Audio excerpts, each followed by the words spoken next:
Hello, this is Denise Hefner at Blue Jay Point County Park. I'm going to talk with you today about a very cool kind of tree. And depending on where you are from, you might know today's tree as yellow poplar, tulip tree, tulip poplar, whitewood, or even canoewood. At Blue Jay, we usually just call them tulip poplars.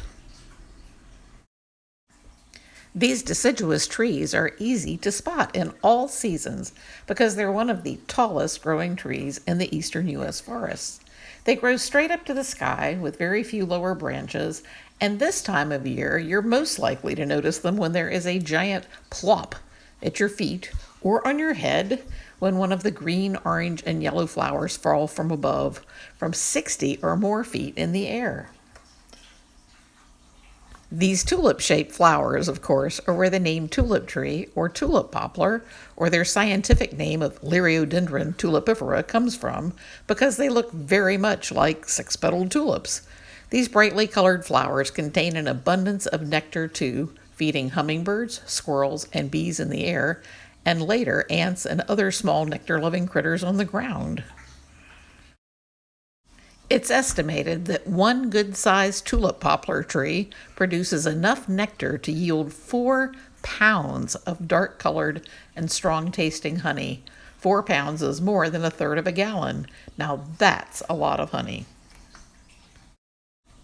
During the summer, you can identify tulip poplars by their large, four-lobed leaves that are reminiscent of Sylvester the cat. Can you spot the resemblance to Sylvester's ears and furry jowls? Notice also the long, slender petiole or leaf stalk.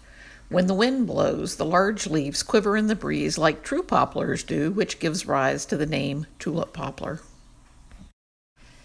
Take another good look at this flower and its shape, because late summer finds tulip poplars one of the earlier trees to turn a brilliant yellow hue and start shedding leaves, revealing the cone-shaped remnants of those spring flowers. Each cone is actually an aggregate of many samaras that are wing-shaped and contain 1 or 2 tulip poplar seeds. If you look closely, you can imagine how many birds and small mammals enjoy those seeds, both up in the tree and down on the ground. They might have to go looking, though, because those wing-shaped seeds spin like whirlybirds in the wind as they helicopter up to a football field's length away from the tree. A really great method of seed dispersal.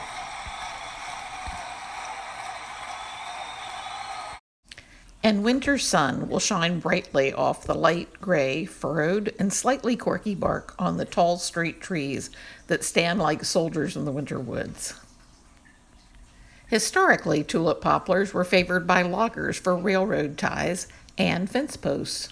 And George Washington planted tulip poplars at Mount Vernon, which are now 140 feet tall. And Daniel Boone used the wood of this tree for his 60-foot dugout, as did Native Americans for centuries before, hence the name canoewood. Relatively lightweight and easy to work, and with no particular flavor to the wood, tulip poplar could be fashioned into long wood bowls or troughs used for bread dough rising. And tulip poplar bark was frequently made into bark baskets, sometimes on the spot if you were out in the woods on a spring day and found something you wanted to take home. Learn more about this process and the old new design by watching Doug Elliott make a poplar bark basket on this UNC TV podcast. Today, fast-growing tulip poplar is popular as a landscape tree if you have a big yard, and your wildlife will love you for it. It's used extensively in the pulp, veneer, and plywood industries. It's used for cabinets, furniture frames, and the inner workings of pianos and organs, among other things. If you've enjoyed learning about this tree, be sure to sign up for a Serious Skills for Adults workshop that we lead on tree identification, both winter and summer. We would love to see you at Blue Jay.